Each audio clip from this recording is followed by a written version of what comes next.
Sobres explosivos fueron dirigidos a periodistas de Ecuavisa, Teleamazonas y TC Televisión. Uno de los artefactos detonó en la redacción de Televistazo. El periodista Lenin Artieda está ileso. La justicia delibera sobre el pedido del expresidente Lenín Moreno para no presentarse cada 15 días ante la Corte por el caso Sinohydro. El bono de vivienda que será entregado a los damnificados por el sismo va desde los $13.600 a los $25.500. Esta tarde sesionará el Consejo de Administración de la Asamblea para calificar el juicio político en contra del presidente Lasso. Muy buenas tardes, gracias por acompañarnos. Las noticias destacadas para ustedes a esta hora. Durante la mañana de este lunes, nuestro compañero Lenin Artieda fue víctima de un atentado luego de la detonación de un explosivo a través de un pendrive. ¿Qué tal, Gaby? Hola, Steffi, amigos, bienvenidos. Lenin se encuentra bien. La policía ahora investiga este hecho y otras alertas que se han generado en Teleamazonas y TC Televisión. José Carlos Alvarado nos trae más detalles. El hecho ocurrió a las 8:30 de este lunes en la sala de noticias de Ecuavisa, Guayaquil. Nuestro compañero Lenin Artieda recibió un sobre con una supuesta denuncia que había sido dejado en la garita del canal el pasado jueves. Dentro del paquete había un pendrive, el cual detonó cuando lo insertó en la computadora, ocasionándole una herida leve. Agentes policiales y fiscalía llegaron hasta estas instalaciones y cercaron las oficinas para recabar más datos. El gobernador de la provincia del Guayas, Francesco Tabaqui, también arribó al lugar tras este ataque. Esto ha sido enviado vía correo desde la provincia de Los Ríos. Vamos a ver, vamos a llegar hasta las últimas circunstancias y a rechazar por completo este tipo de actividades en contra de la prensa y en contra de quien sea. Sin embargo, las autoridades señalaron que hay más alertas por la llegada de sobres similares a otros medios de comunicación. El medio de Teleamazonas, acá en Guayaquil tenemos también de que hay una alerta en TC Televisión y en una de las agencias de Servientrega tenemos, creemos que se trata de lo mismo porque tienen el mismo rotulado estos paquetes. Los uniformados se trasladaron luego a las instalaciones de TC Televisión para investigar estas alertas. Allí se hizo una detonación controlada del artefacto que había llegado. Lo hicieron también en las oficinas de la empresa de mensajería, en donde también se reportaron paquetes similares. En Quito, personal de Teleamazonas fue evacuado por la policía, que también fue a verificar. Mientras tanto, la Fiscalía del Guayas señaló que inició una investigación por el atentado suscitado en Ecuavisa. ¿Han visto ustedes ahí como hoy periodistas de Ecuavisa, de Teleamazonas, de TC Televisión recibieron artefactos explosivos en sobres con estas mismas características? El único que fue abierto y detonó fue el dirigido a Lenin Artieda, presentador de Contacto Directo y periodista de esta casa de Ecuavisa. Por fortuna, la explosión no le ha causado daños personales. Ecuavisa se solidariza con nuestro periodista Lenin Artieda, con los periodistas y los canales amigos, pero de la misma forma, Ecuavisa rechaza y en forma enérgica esta evidente campaña de intimidación en contra de la prensa ecuatoriana. Este tipo de amenazas buscan atentar en contra de la libertad de expresión y la estabilidad democrática de este país. Ecuavisa los rechaza y ratifica su decisión de seguir aquí informando con independencia y responsabilidad con el país. Y en la Corte Provincial de Justicia del Guayas, el personal fue evacuado ante la amenaza de un explosivo en esas instalaciones. La alerta se generó esta mañana en las dependencias ubicadas en la calle 9 de Octubre y Quito, en el centro de Guayaquil. Los funcionarios y el público tuvieron que salir del edificio mientras ingresaban los agentes especializados de la policía a evaluar la situación para confirmar o descartar la presencia de un artefacto.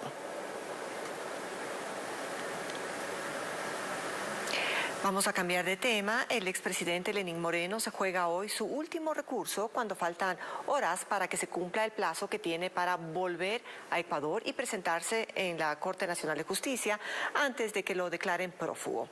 Jacqueline Rodas nos cuenta lo que ocurrió en la audiencia.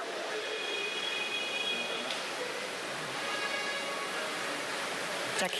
El expresidente Lenín Moreno tiene hasta hoy a las 5 de la tarde para presentarse aquí en la Corte Nacional de Justicia y dar cumplimiento a la medida de presentación periódica ordenada por el juez en el caso Sinohydro. Sin embargo, como yo anticipó su defensa, él no ha viajado desde Paraguay y a partir de las 5 de la tarde se consolidaría el incumplimiento con las consecuencias que ya se conocen. La fiscal general Diana Salazar convocaría a una audiencia o solicitaría al juez que convoque a una audiencia para dictarle prisión preventiva. El último recurso que el presidente tiene es justamente el que hoy se conoció aquí en la Corte.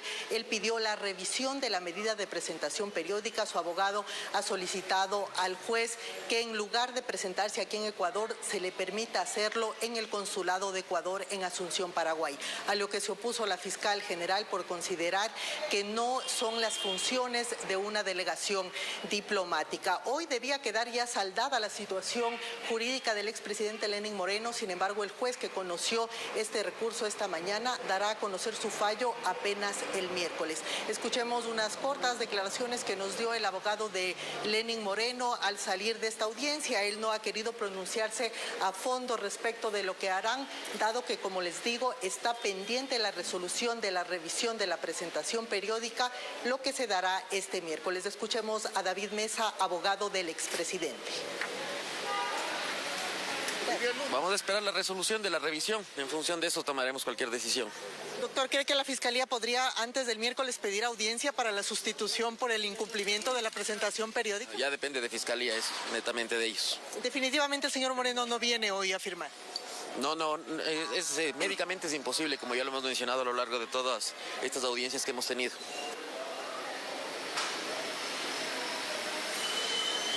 Entonces, aunque hoy a las 5 de la tarde se consolidaría el incumplimiento de la medida cautelar, no será hasta el miércoles cuando quede clara cuál será la situación jurídica del expresidente Lenín Moreno procesado en el caso Sinohydro. Y ahora vamos a revisar con ustedes lo que la Secretaría de Riesgos reporta hasta el momento como un balance de la emergencia. Aclaramos que la hora de corte de esta información que van a ver ahora fue a las 12 horas de hoy. Y se registran entonces 14 fallecidos, 11 en El Oro y 2 personas en Azuay. Son 489 las personas heridas, además 235 viviendas afectadas y 90 en la Secretaría está reportando 90 inmuebles destruidos. Finalmente, en Bolívar, en Cañar, en Loja y en Santa Elena también se han registrado bienes públicos y privados afectados. Este es un reporte oficial por ahora de la Secretaría de Gestión de Riesgos, pero vamos a seguir actualizando a medida que surja nueva información para ustedes. El gobierno crea un bono para atender más rápido a las personas que perdieron sus viviendas a causa del sismo del sábado. Con una reforma reglamentaria, el régimen intenta reponer la estructura o la infraestructura dañada, aprovechando de la logística del sector privado. Francisco Garcés nos cuenta cómo funcionará. Fue el presidente Guillermo Lasso quien hizo el anuncio. Hoy hemos creado un bono de arrendamiento de vivienda. Vamos a adquirir al sector privado casas ya construidas para dar soluciones más rápidas a quienes perdieron las suyas. La propuesta surgió en el Ministerio de Vivienda y se basa en la disposición para construir o reconstruir viviendas en casos de emergencia.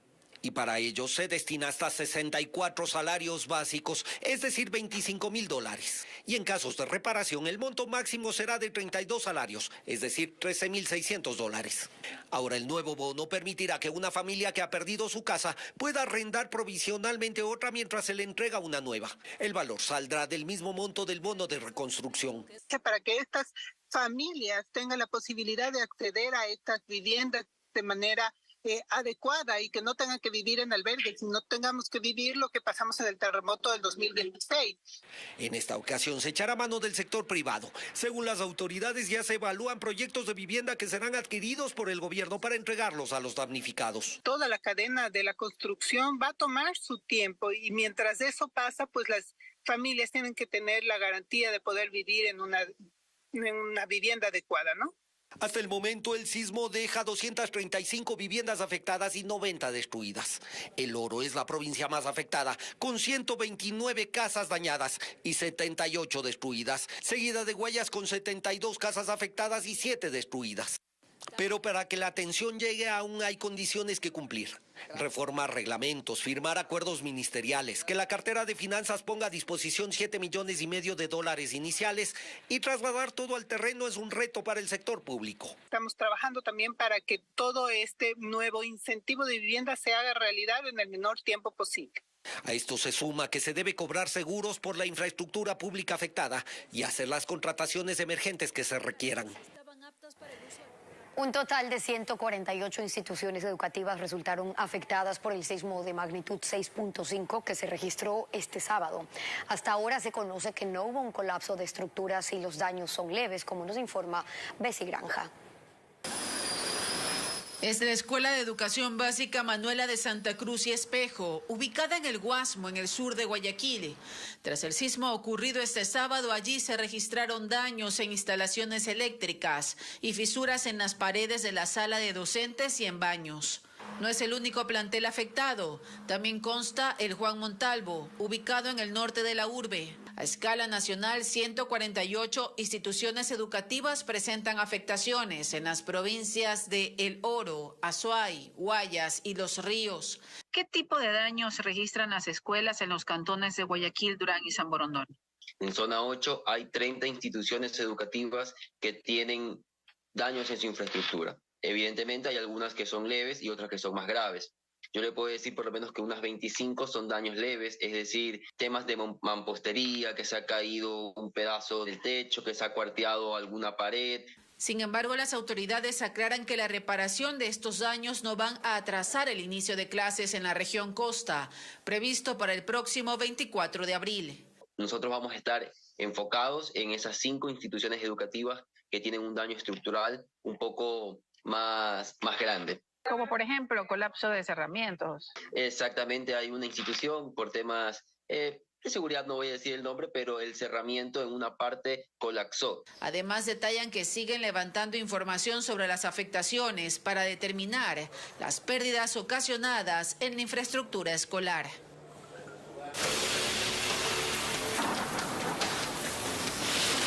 Impacto invernal. Los habitantes de los cantones Pangua, Lamaná y parte de Pujilí permanecen sin energía eléctrica desde hace 3 días y esto debido a que la subestación Calope está inundada tras el desbordamiento del río. Patricio Viera nos cuenta que los 40 trabajadores que laboran en el lugar tuvieron que ser evacuados. Este es el momento en que un helicóptero rescató a los 40 trabajadores de la empresa eléctrica de Cotopaxi que quedaron atrapados en la subestación Calope, ubicada en los límites entre los cantones Lamaná y Pangua. Gustavo Bastidas fue uno de ellos y comenta que minutos antes observó cómo parte de la montaña que está enfrente del establecimiento se derrumbó sobre el río, cambiando su cauce y provocando que el agua ingrese al sitio y lo inunde. Cuando yo salía, cuando veo que el agua ya venía por acá, ya me dio la delantera. Cuando corría y dije a los otros que el agua se viene, toditos se alertaron, pero ya era bien difícil salir con la moto. Adrián Villacrés, responsable del sistema eléctrico de la subestación, indicó que ante esta situación tuvieron que apagar el generador principal. Nosotros tenemos una subestación de 10 a 12.5 megavoltamperios que está alimentado desde la salida de aquí, desde Enermax, y esto está interconectado con la subestación Quevedo, Sistema Nacional Interconectado. Entonces, al momento no está funcionando eso. Esta instalación distribuye el servicio a Pangua, Lamaná y parte de Pujilí, por lo que hay aproximadamente 160,000 usuarios que permanecen sin energía eléctrica. Nosotros tenemos que desviar el cauce del río y revisar cómo están nuestras bases de nuestras torres principales y también de las torres que vienen desde la subestación Quevedo, que tengo entendido que también están afectadas 2 torres. Estas labores tomarán varios días, por lo que al momento se ha dispuesto el traslado de un generador de energía portátil desde la ciudad de Latacunga para compensar la suspensión del servicio. Y la Federación de Cooperativas de Transporte Público pidió al gobierno que se declare la emergencia en la red vial estatal por los daños de las carreteras que se agravaron con el invierno. Diego Cuenca nos informa que el bloqueo de las vías eleva los costos de operación del sector productivo y los efectos ya se sienten en los mercados de Guayaquil, donde encarecieron algunos alimentos. El sistema ECU 911 reporta que son 28 las carreteras afectadas por las lluvias. Buses interprovinciales, vehículos de carga y otros no pueden llegar a tiempo a sus destinos. Por eso los representantes de 5 organizaciones de transporte público se reunieron en Guayaquil para exigirle al gobierno que reconstruya las vías que estaban en malas condiciones antes de la época invernal. Estamos solicitando del gobierno nacional se declare en emergencia la red vial de todo el país. Son más de 300.000 conductores de buses, expresos escolares, carros pesados del Ecuador. Denuncian que los huecos y tramos destruidos elevan los costos de operación para la cadena productiva del país. Por poner un ejemplo, un bache, una llanta a nosotros nos cuesta $500. ¿Quién le representa eso ahí? Es un costo que va directamente a nuestro bolsillo, de nuestro bolsillo. Los gremios aseguran que desde agosto del año pasado han pedido formalmente al Ministerio de Transporte que se reparan las vías. Pero lamentablemente no hemos sido escuchados. Las vías lamentablemente están en pésimo estado y la transportación pagando las consecuencias al igual que la ciudadanía. Por su parte, el ministro de Transporte el miércoles anunció que intervendrán en las carreteras, a pesar de que el actual gobierno está por cumplir 2 años en el poder. 10 años de falta de mantenimiento en la red vial estatal. ¿Y por qué no se han arreglado? 10 años de falta de mantenimiento, rehabilitaciones en la red vial estatal a un costo muy alto y obviamente un país endeudado. Entonces tienes que atender esto con otra perspectiva. Los daños en la red vial ya causan efectos en los mercados de Guayaquil, porque los alimentos se encarecen. A inicios de este mes, un saco de cebolla costaba $14. Hoy vale 38. La caja de tomate de $10 pasó a 15. El saco de brócoli subió de 5 a $10. Así lo denuncian los comerciantes minoristas. Imagínense el picudo, $8 la libra. No puede ser. Las afectaciones del transporte también las sufre el consumidor final en los centros de abasto.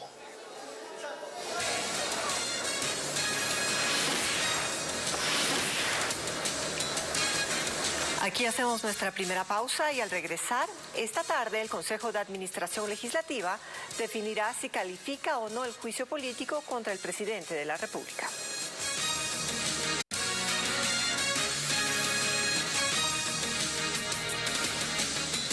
El Consejo de la Administración Legislativa se reunirá esta tarde para definir si califica el juicio político contra el presidente de la República. De hacerlo, el documento pasa a la Corte Constitucional. Patricio Díaz nos cuenta el procedimiento que según la ley se debe seguir en ese organismo.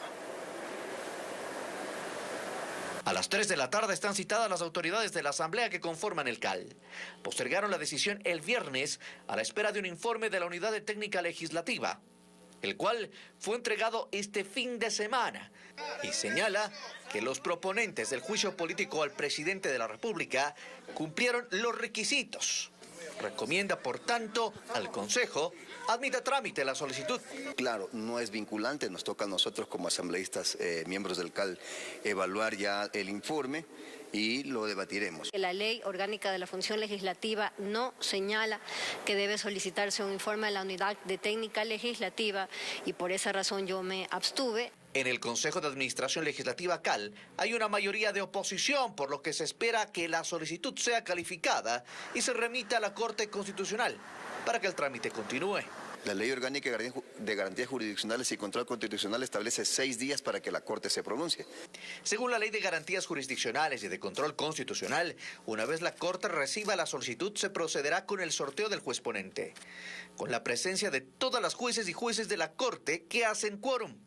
Por lo que por esta vez, al ser un caso especial de un juicio político a un presidente, la Corte se reunirá de manera presencial, similar a cuando se sortearon los jueces que debían dejar el organismo en su renovación parcial. A partir del sorteo, el juez ponente tiene 3 días para presentar un proyecto de dictamen. Una vez recibido ese proyecto, el presidente de la Corte deberá convocar al Pleno dentro de las 24 horas siguientes. Los jueces y juezas del organismo tendrán que emitir su dictamen definitivo 48 horas después de entregado el proyecto. Si el dictamen admite que el proceso continúe, el documento regresa a la Asamblea para su procedimiento en la Comisión de Fiscalización y posteriormente ante el Pleno. Varios gremios de la producción y otros sectores de la sociedad civil impulsan un acuerdo nacional para evitar nuevas paralizaciones. Sus representantes incentivan un proceso de reconciliación nacional. Paul Romero con el tema. Los gremios de la producción están preocupados por la inestabilidad política del país ante el anuncio de nuevas movilizaciones en contra del gobierno y en respaldo al juicio político al presidente Guillermo Lasso. Por ejemplo, el sector de la construcción, que aún no se recupera de la crisis post-pandemia y de la paralización de junio de 2022. No estamos de acuerdo con la inestabilidad política, estamos de acuerdo y a favor de la democracia. Las pérdidas por los 17 días de paralización el año pasado superaron los $1.000 millones. En estas condiciones, el país no soportaría una nueva paralización y crisis política. El 90% de las empresas reportaron pérdidas en sus ventas, pero esto hay que mirarlo hacia abajo en toda la cadena de valor. Y siempre quien peor lo pasa son los sectores de escasos recursos. Los dirigentes de estos sectores empezaron los diálogos para realizar plantones en defensa de la libre movilidad y el trabajo. La Corporación Participación Ciudadana impulsa un proceso de reconciliación nacional. 3 actores que tienen que converger en esta iniciativa. 1, las fuerzas políticas, representantes de las fuerzas económicas, que son los sectores productivos y privados, y representantes de la ciudadanía de a pie. El objetivo es evitar una nueva crisis y tensión social ante la advertencia de la CONAIE y otras organizaciones afines que anunciaron que se movilizarán a Quito para presionar a los magistrados de la Corte Constitucional el día que tramiten el juicio político contra el primer mandatario. Les contamos ahora que otra de las zonas afectadas en la provincia de El Oro a causa del sismo es la zona rural del cantón El Guabo. Nuestro corresponsal Fabricio Lapo viajó hasta la comunidad de Bajo Alto, donde hay 35 casas colapsadas. Ángel Arciniegas, junto a sus hijos, busca entre los escombros de su vivienda qué puede rescatar. Esta es solo una de las 35 casas que se derrumbaron en la comunidad de Bajo Alto, en el cantón El Guabo, provincia de El Oro, por el fuerte sismo del sábado. Entonces con el sismo que hubo, se asentó, se bajaron los entierros, como que se asentaron, como que algo abajo, no sé cómo, pero se asentó las bases. Son 40 familias damnificadas, aunque se han instalado un albergue en la zona. Algunos buscan refugio en casas de familiares, pero otros se han quedado en el sitio, a dormir entre los restos de lo que fue su hogar. ¿Qué es lo más penoso? Es que se viró mi casita y no tengo dónde más ir. Lo único que ahorita por el momento estoy donde mi suegra. La autoridad es que me ayude para poder baratar la casita y armar por ahí otro pedacito de nuevo, para poder vivir un poquito mejor. En el sector tampoco hay servicio de energía eléctrica, debido a que los postes de alumbrado público se desplomaron, mientras operadores de la prefectura retiran los escombros con maquinaria pesada. 40 familias, es por eso que nosotros hemos llegado con las ayudas de las brigadas médicas, con los especialistas, con las medicinas. También se ha hecho presente con kit alimenticios. Según datos del Comité de Operaciones de Emergencia, en toda la provincia de El Oro hay 90 viviendas destruidas y 129 casas con daños en su infraestructura. El Guabo, Pasaje y Machala son los cantones con más afectados por el sismo en esta provincia. Y más adelante en Televistazo, habitantes y productores de Ambato sienten el golpe económico por la suspensión del transporte urbano y rural como medida de protesta del gremio. Exigen el alza de los pasajes. Más noticias a esta hora. En el noroeste de Guayaquil, la policía rescató a un empresario que estuvo 3 días secuestrado. Sus captores pedían $200,000 a sus familiares para liberarlo. Sin embargo, los agentes frustraron el rapto y detuvieron a 6 personas. No se va a quedar ahorita. Tranquilo, no pasa nada, tranquilo. En estas condiciones fue encontrado un empresario de 72 años que permanecía secuestrado en una vivienda.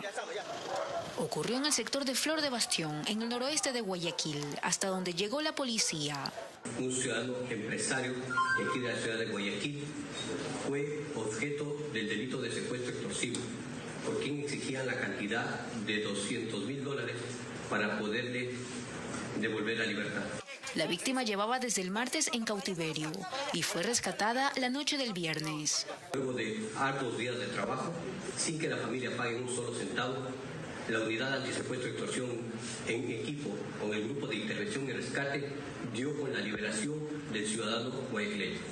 Tras su liberación, el empresario se reencontró con sus familiares y describió los momentos de angustia y terror que vivió. Era cuestión de vida o muerte.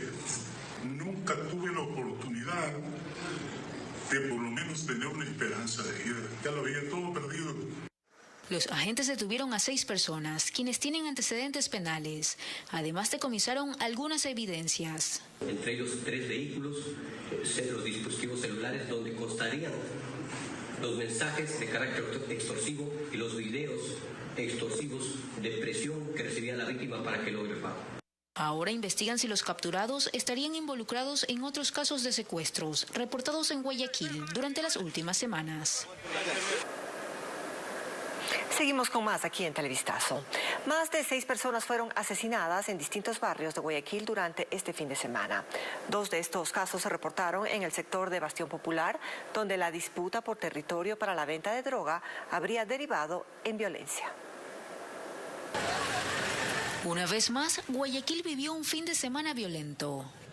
La mañana de este domingo, un hombre fue asesinado en los exteriores de una vivienda ubicada en el sector de Las Malvinas, en el sur de la ciudad.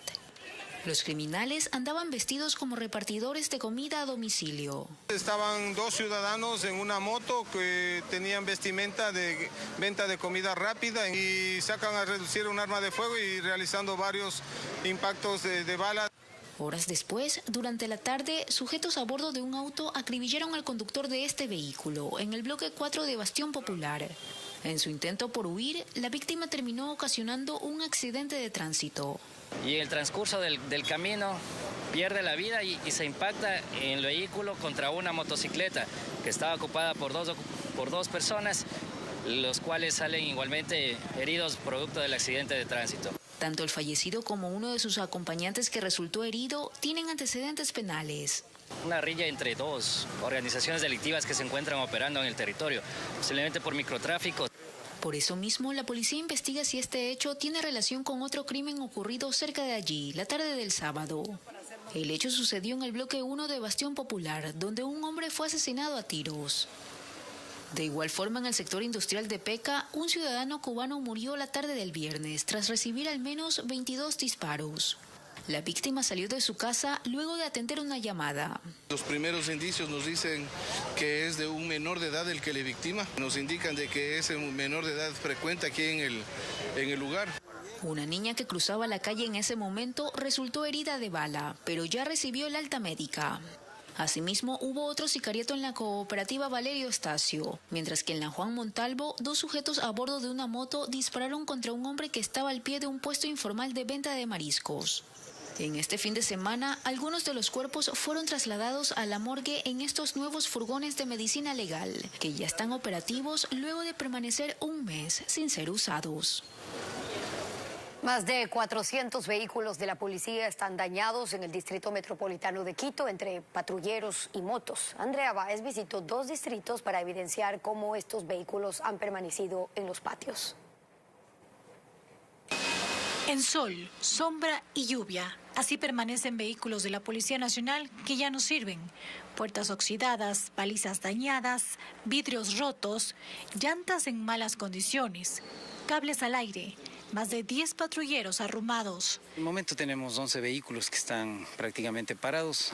Como le manifestaba, estos vehículos necesitan un mantenimiento correctivo y en el último año se han ido ya estacionando porque lamentablemente no ya no se puede realizar la reparación de sus vehículos. Pero hay más. Estas 13 motos tampoco funcionan. Aún así, el subcomandante de esa zona asegura que actualmente trabajan con escuadrones motorizados y hacen lo posible para dar seguridad. Y estamos atendiendo la seguridad pues con el plan de fortalecimiento que hemos hecho al escuadrón motorizado. Ahora veamos qué ocurre en el distrito La Delicia, norte de Quito. El óxido ha carcomido hasta los asientos de estas motocicletas. Sin embargo, aquí prefieren no pronunciarse. En total, 223 patrulleros están fuera de servicio en el Distrito Metropolitano de Quito y 226 motocicletas que no funcionan. Algunos de los vehículos son del año 2005.